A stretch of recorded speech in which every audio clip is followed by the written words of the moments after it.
Country singer Jessie James Decker joins us, and we do our first ever year-end review. It's been a shit year. Yeah. Just a complete shit year. On the Music Universe podcast. Matt, what did you think of 2020? Favorite year ever. You liar. Well, you know what? I'm actually not lying. And yes, it has been a complete shit year. But that's on a personal note. On a professional working in media note and getting to do really cool stuff, it was actually a really great year. And you know what? I don't want anybody. There's this thing. The media has created such gloom around how this year went. There's this thing that if anything, you start to feel after a while that if anything good happened to you this year,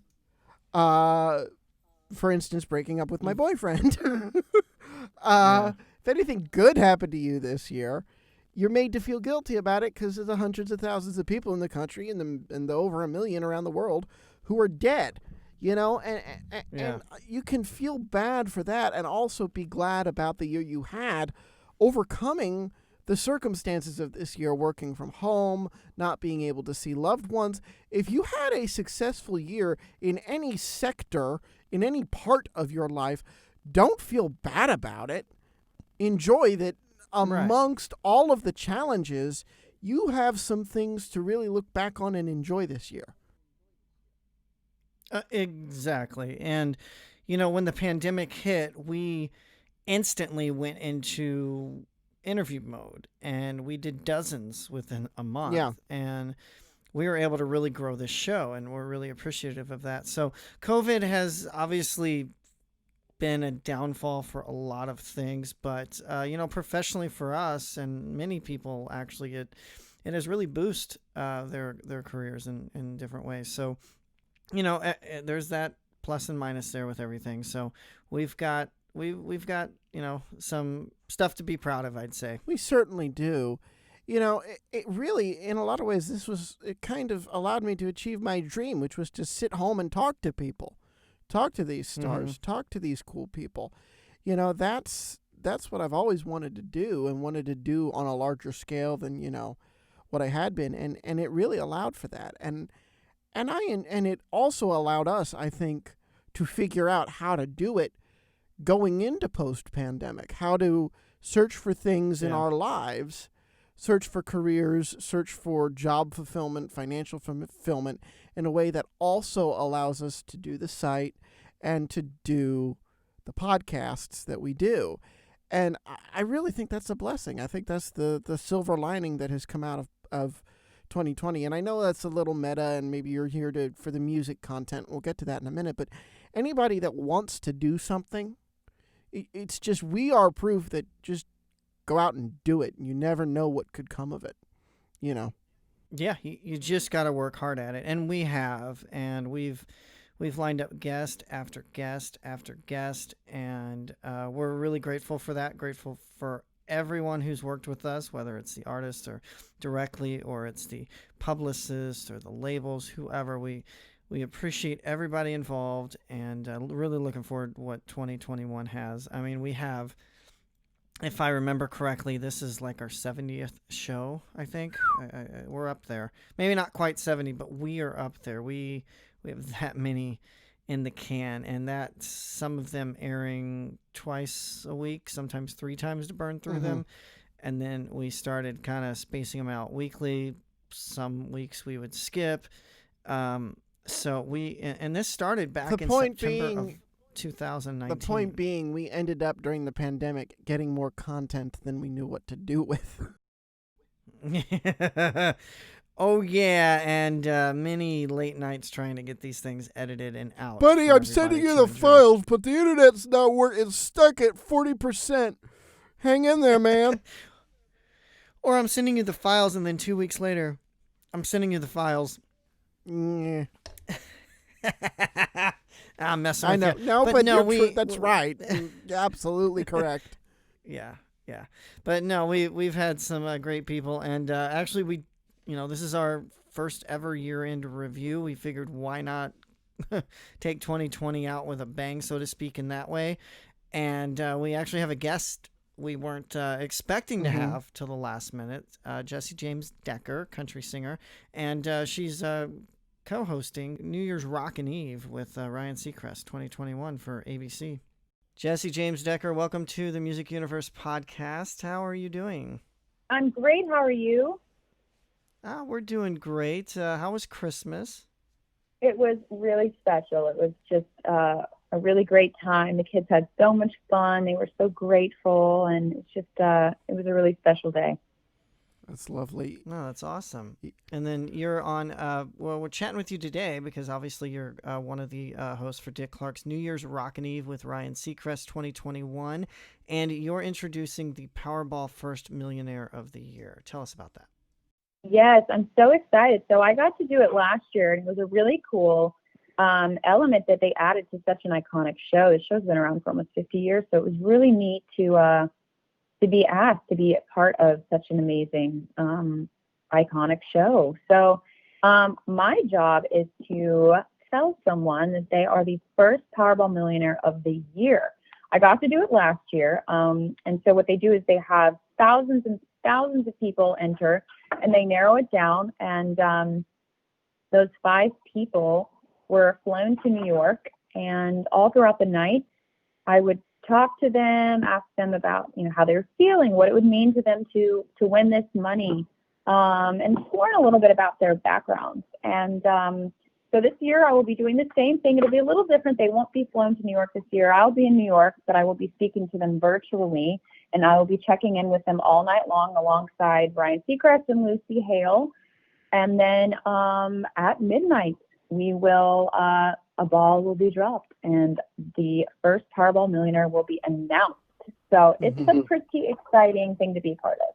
I love that. How does that make you feel? Last year, you did it last year. You're doing it again this year. To look somebody in the eye and say, "You've just earned $1 million. You're our winner." How does it feel to change somebody's life like that? Oh my goodness!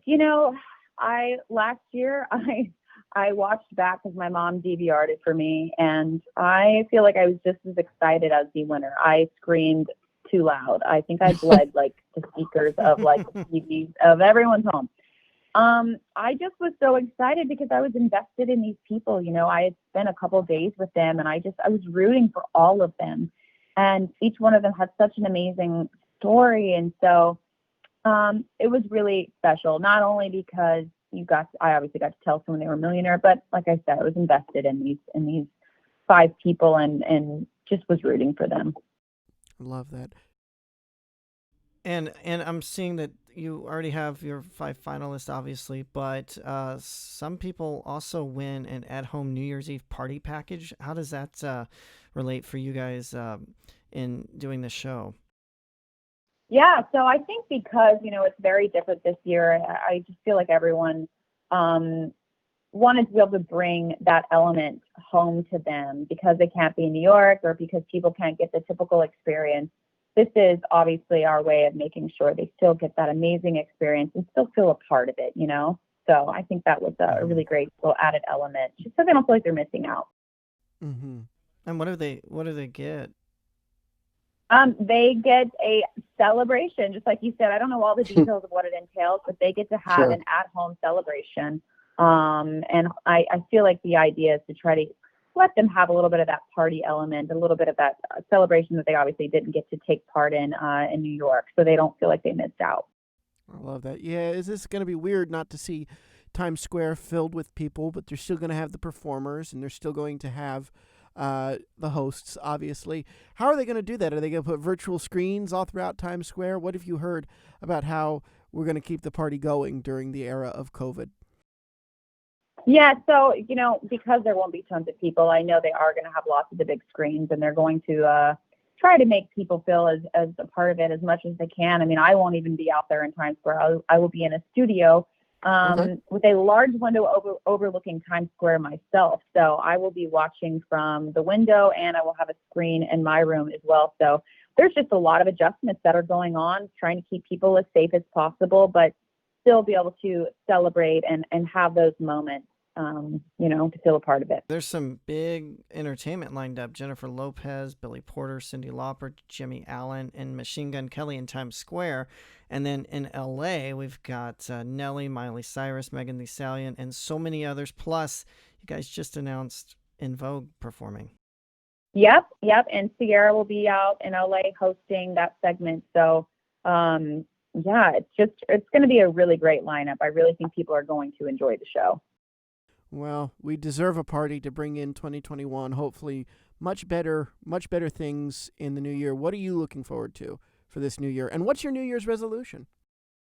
Well, my New Year's resolution is always to get back in shape and get healthy because I really let myself eat freely for the holidays. I'm a big foodie, so I really go for it. But bikini season is always right around the corner, so I always like to get on the health train and work out and get back on my program. But in addition to that, I decided my New Year's resolution is to get more organized this year.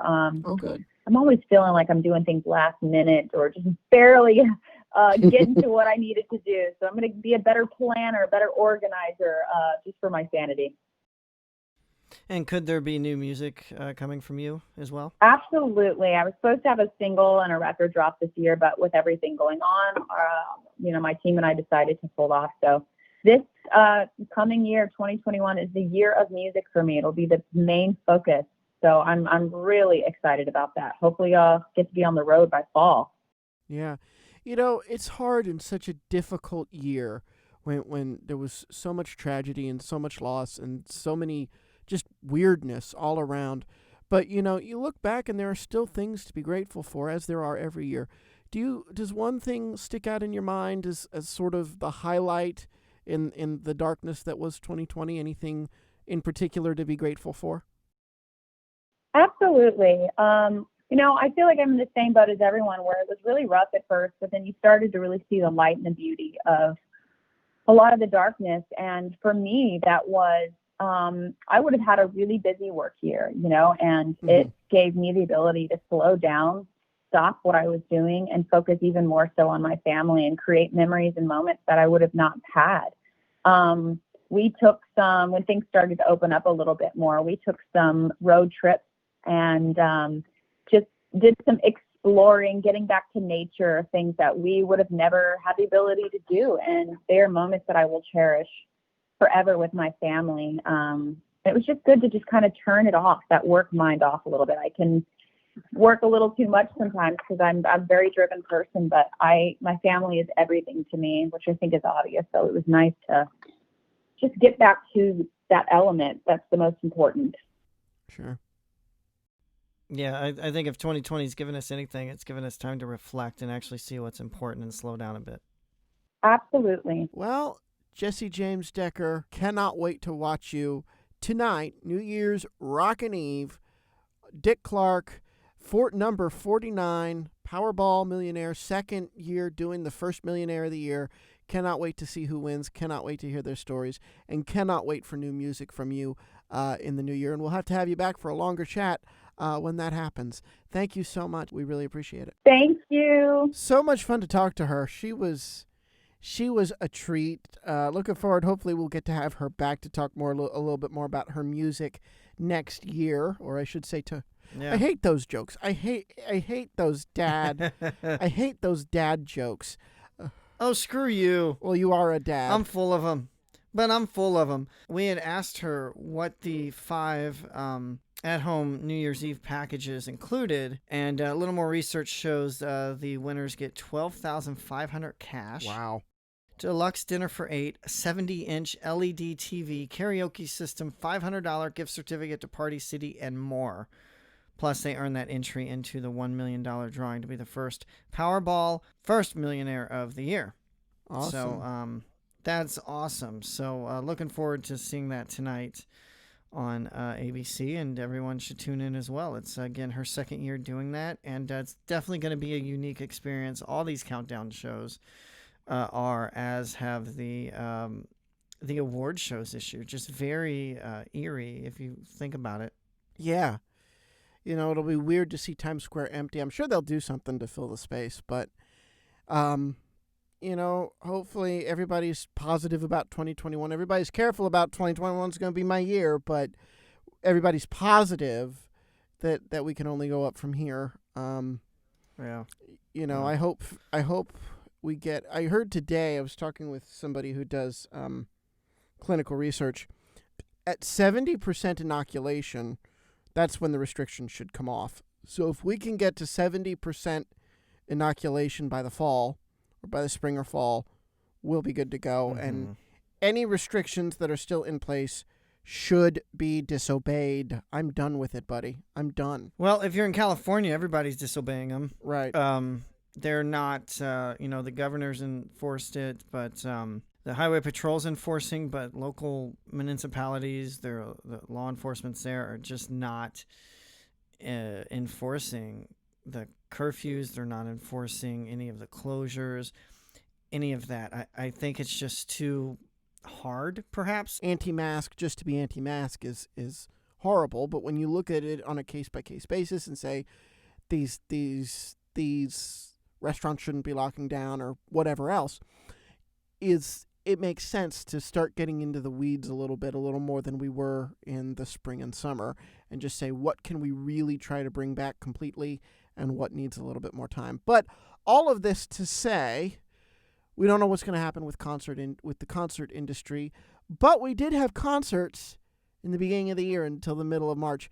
What was your favorite show that you saw this year, buddy? The only one I saw two.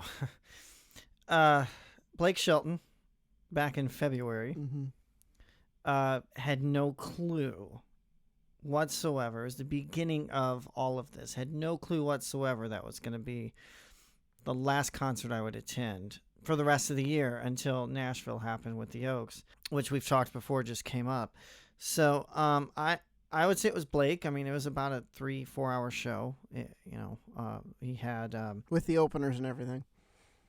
Well, actually, he just had Lauren Elena, and then went into his show, and then he had like Trace Adkins and John Anderson and Bellamy Brothers. They all joined him in the middle of his set. Oh, so they didn't perform pre-him. He came on, and then they were a part of it. Yeah, and they did some songs together, but what he would do is he would just kind of, they would come out like after several of his songs. I don't recall now, it's been so long, but he did probably a good 45 minutes or so to an hour, and then he introduced them, or actually, I don't even think he introduced them now that I think about it. Just stage went dark, he disappeared, they came out. I think it was John Anderson first. He came out, did a couple of his songs, and then Blake showed up again, and he did a handful of songs, and then somebody else would come out, and then at the end of it, they just kind of came to the center part of the catwalk part of the stage and performed in the, sort of sitting around each other acoustically or whatever, and all played, different songs. And then, so it was a good, 3.5, 4 hours. And my daughter was ready to go like an hour into it. I'm like, I'm not leaving. And thankfully we didn't, because she had fun by staying later. And then obviously the Oaks happened at the last minute in November. But and that was a great show too, which we've talked about. But I'd have to say it was Blake. I'm not really into the whole concerts in your car gimmick. I get it. I appreciate what they're doing, but that's not me. I'm not going to listen to a show on my radio and see them 300,000-400,000 feet back. That's not me. No, that's a way to do it, because I have a confession. Mm-hmm. I cannot stand when there are 1,200,000 openers, and then the headliner comes on at 9, and you're not out of there till midnight. I'm with you. I am with you. I like an open, a middle, and a close. Mm-hmm. An open, a middle, and the headliner. Now this wasn't last year, but I think 2018. This wasn't this year, but I think 2019, 2018. Right as he was blowing up, Luke Combs middled for Jason Aldean. It was Lauren Elena. Then it was Luke, who did about 45. Lauren did about 20. Luke did about 45.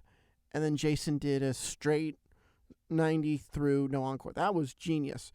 Dierks Bentley, he had a zillion openers. He had Hot Country Nights played, but that's one you can skip. Like, they play as you're coming in, and then there were a couple others, and it was like, okay, come on, Dierks, let's go. Brad Paisley, I love Brad. He picks perfect openers. But anyway, favorite concerts of 2020. Well, oh my God, I'm trying to remember what all I saw. Because you know me, my goal is to be in a seat. Is to be in a seat every weekend. Is to be at a show. Yeah, and I had about 3 others scheduled too this year. And, well, they're postponed. I know I saw Little Big Town at the Apollo. That was cool for the atmosphere of actually getting to see a show at the Apollo. Dead of Winter. I don't even think it was February yet. Dead of Winter. Saw a show there at the Apollo. It was really good. Was more subdued. I prefer them in an arena setting. What else did I see this year, buddy? Well, you saw Lauren Elena. Yes, I did. That was a great show. January 27th. Yes. Eddie Montgomery in March. Nothing in February, though. I know about Eddie and Celine. Yeah, Celine. That was my Celine. was my weekend. That was my pre-COVID weekend. Yeah. Then it jumps to, obviously, the Oaks and then the Melanie Martinez live stream. It is actually a toss-up between... I won't have a favorite concert. I'll have a favorite weekend. There you go. My favorite weekend was Celine and Eddie Montgomery because that juxtaposition of going out to... It was Jersey where I saw Celine. Mm-hmm. Going out to Jersey, watching her big spectacle show, having seen her in Las Vegas. Now, she opened that show a cappella, but then the next night, I got to go to a club called Mulcahy's, or Mulcahy's, I think, a pub and bar, and it was the coolest venue. And I stood at the front leaning on it, but they tried to give me a table, but it was like away from everything. And so I stood at the front for hours. It was just awesome. Got to meet Eddie Montgomery. I did a Facebook Live. I did a video on our thing. It was like, this is an amazing venue. It's out on Long Island, right off the train. It's an amazing club. It is just an amazing pub. And I think Luke Combs had played there right as he was popping. It was one of his last club places. It was just state-of-the-art, not run down, not dingy, just really, really cool. It's one of my favorite moments from 2020 is seeing Eddie Montgomery there, meeting him for half a second, and making new friends. And that's what I miss about concerts in general. You know, if you do concerts right, you make friends. Mm-hmm. And you make friends that last a lifetime, and you bond over the music. That's my favorite concert experience. I love the Oaks. The Oaks are a tradition, but in terms of unique shows that we haven't really seen until this year, that weekend sticks out in my mind as just like that last hurrah before everything shut down.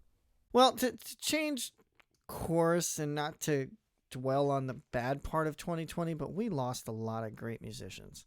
We did. Go to themusicuniverse.com. You'll find these. But the thing is, this isn't comprehensive because I'm one guy trying to cover all this news, and there are things that are going to be missed or I can't get to. So I'll start. I believe this is chronological. Sure. So I'm going to start with Rush drummer Neil Peart. That was January. That felt like 2018 the way this year went. And I read that the other day that it was this year, and I'm like, oh my God, that feels like forever ago. It was so shocking.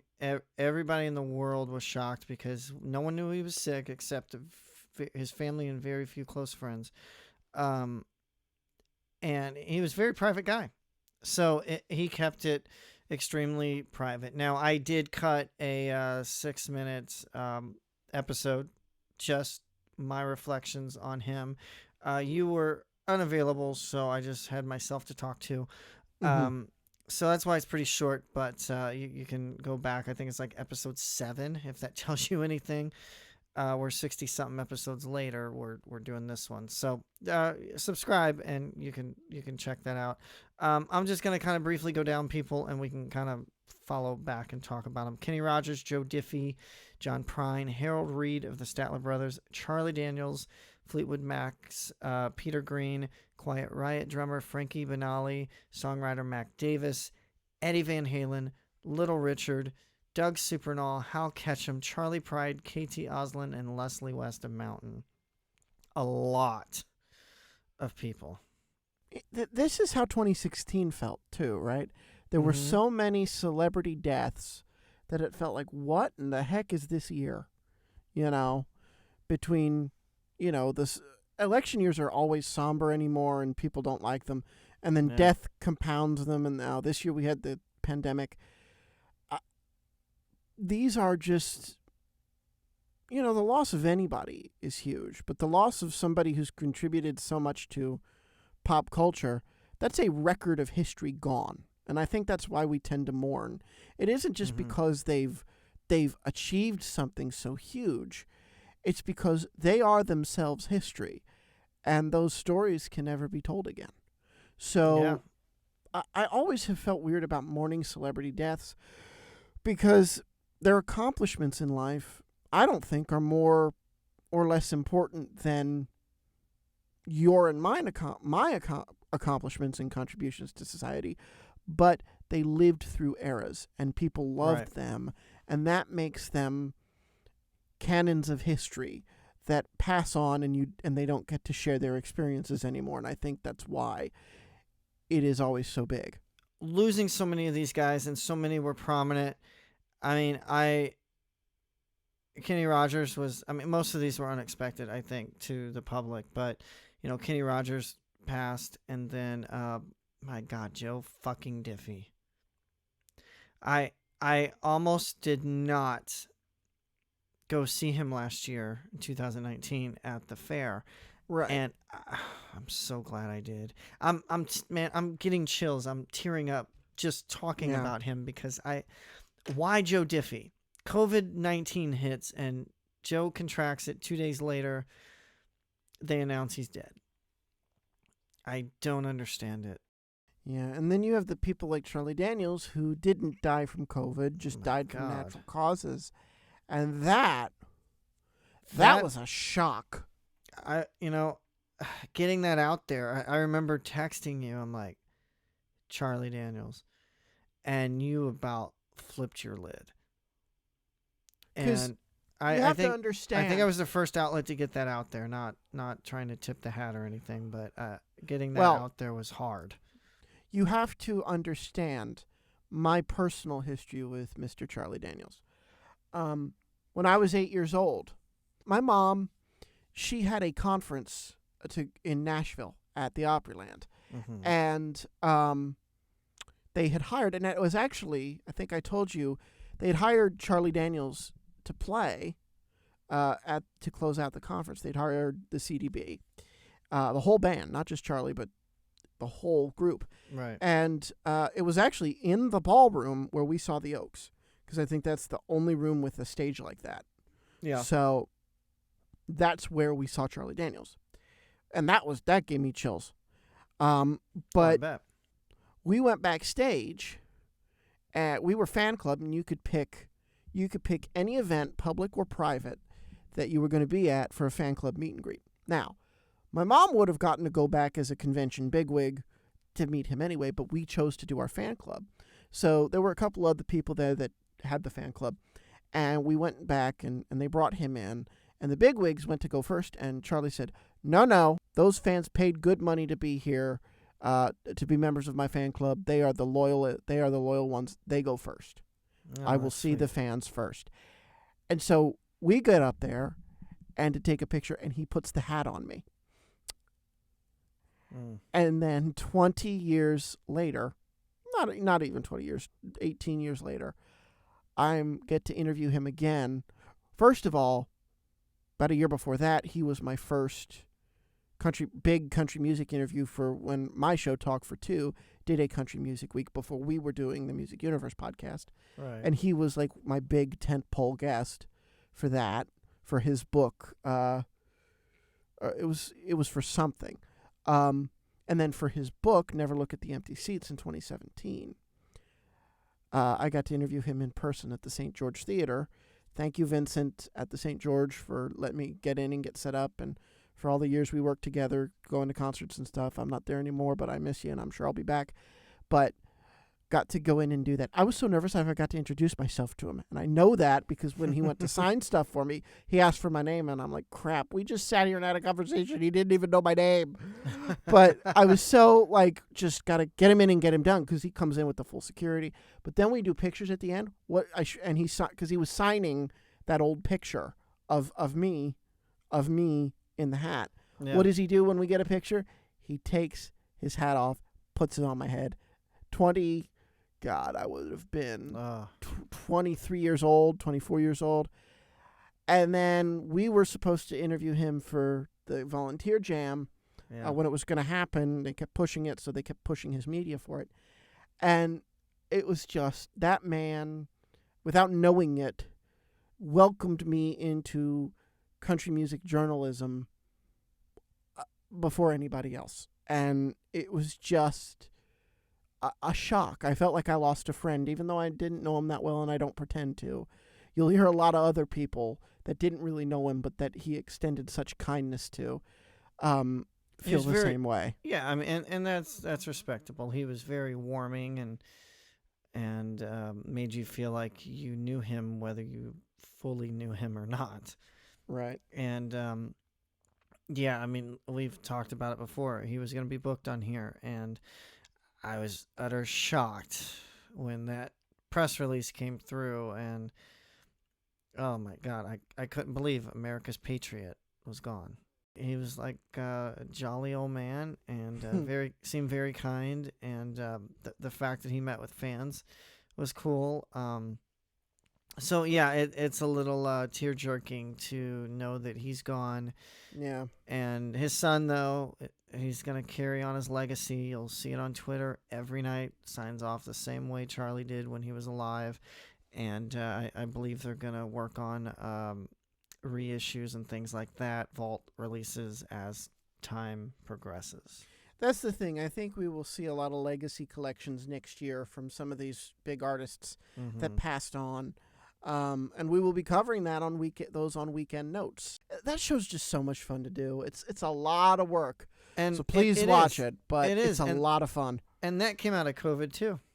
Yes, it did. The start of it, I had one light hitting me directly. That was all I had. And I did it, and I edited it together, and with banners and VO and everything. And you were like, holy crap. I did not know you could do that. So this is what I say about 2020 having a good outcome. I moved. I'm truly on my own for the first time in my life. I lived in New York by myself, but I lived with my boyfriend, and it was quite codependent and dependent on some other things. And this is the first time that I've lived on my own in a new city. And so this was the year of things aligning, oddly because of COVID, that allowed me to launch kind of the next phase of my life. So I can honestly say, and it feels dirty to say it because I know there are so many people who have suffered such tragedy, but I am grateful for 2020. I am not grateful that hundreds of thousands have died and that millions are sick, but I am grateful that certain attitudes in the way we approach our culture, like working from home and teleworking and being able to work from anywhere and being able to book people remotely or to do interviews on the phone or to be able to network via Zoom meetings and not have to show your face at dinners every day. Yeah. I am grateful for all of that because that allowed me to work my job, find my other job, and move to a new city. Had I still been in New York, I don't know where I would be right now. So I am grateful to the way the year ironed itself out. I just wish it were not under such tragedy. And I don't think it's wrong to say that. It's not. I mean, we've both had, life-changing things happen this year for the better. I'm focused on doing this, and it feels great. But the thing is, yes, there's downfalls to it, but we've to the year, I mean, but we've grown in many ways. You know, it's been a reflective year more than anything. It's made people sit back and realize, is this what I want to do, or do I want to do this? And if I want to do this, I'm moving on from this. And I know that's what it's done for me, and it feels great.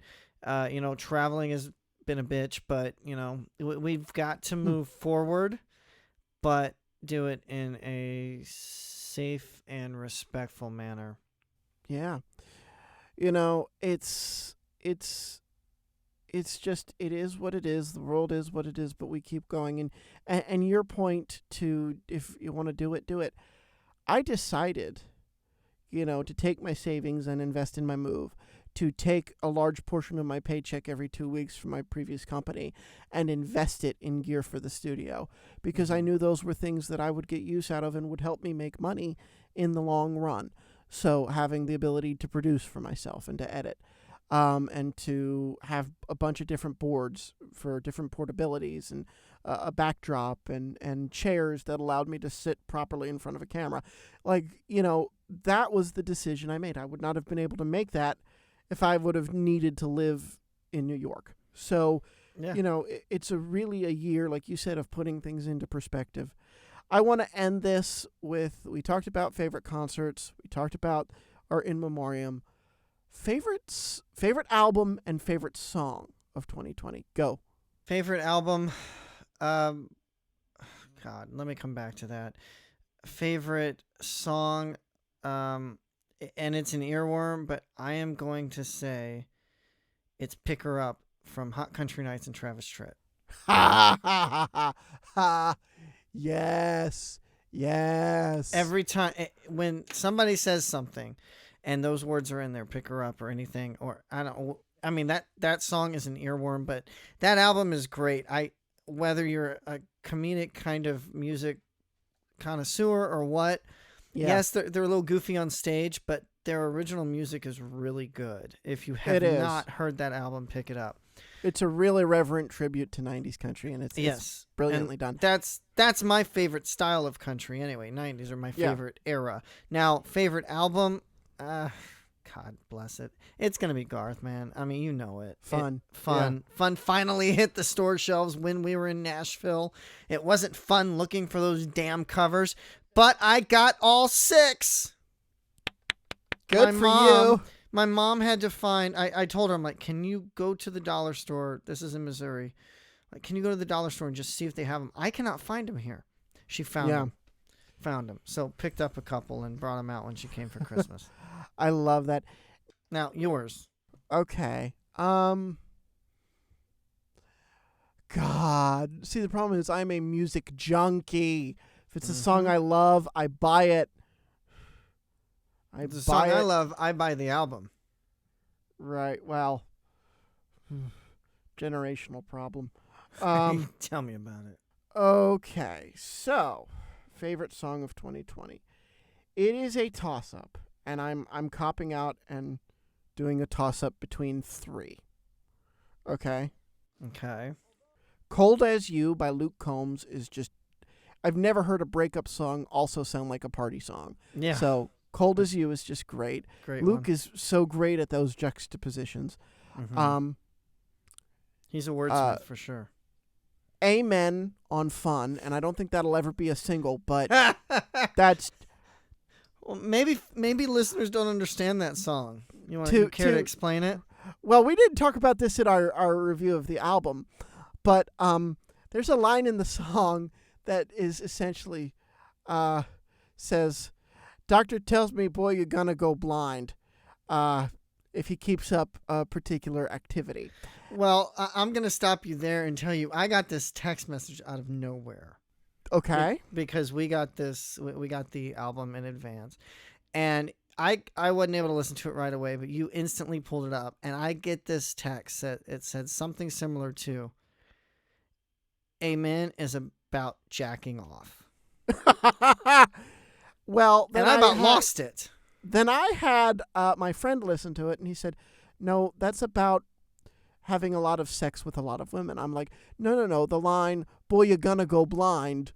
You know, I think it's a cheeky nod as a follow-up to Sugarcane, which is quite honestly about men and their penises, which Garth admitted to me in an interview.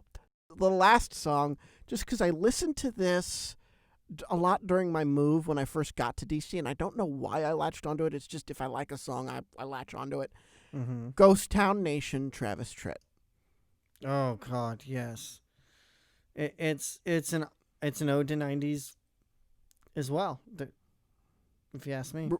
Really? I thought it was a little rougher around the edges to be a '90s song. Well, it has his. I'll say it has his classic vibe. Mm-hmm.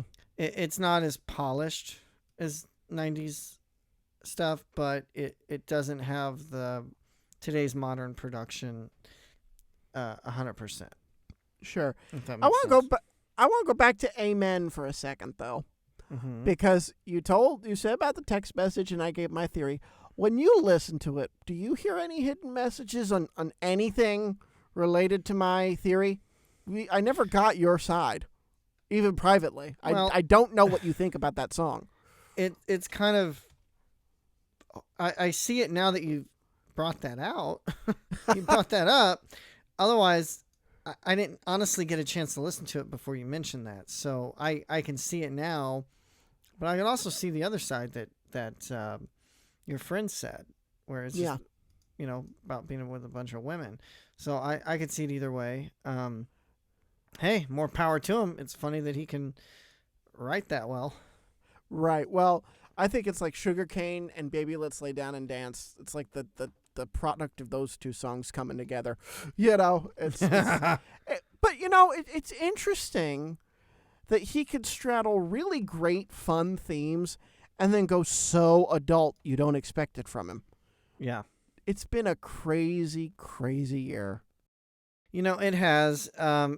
We can't wrap the show without talking about Nashville. They've just been, man. I feel for them. Obviously, before COVID, they were hit hard by tornadoes. Yeah. In many areas I frequented when I lived there, and then clearly COVID just shuts the world down. Well, now the bombing that happened Christmas Day, this senseless act of violence, this terrorism. It's thankfully, thank God, no one was killed other than the perpetrator.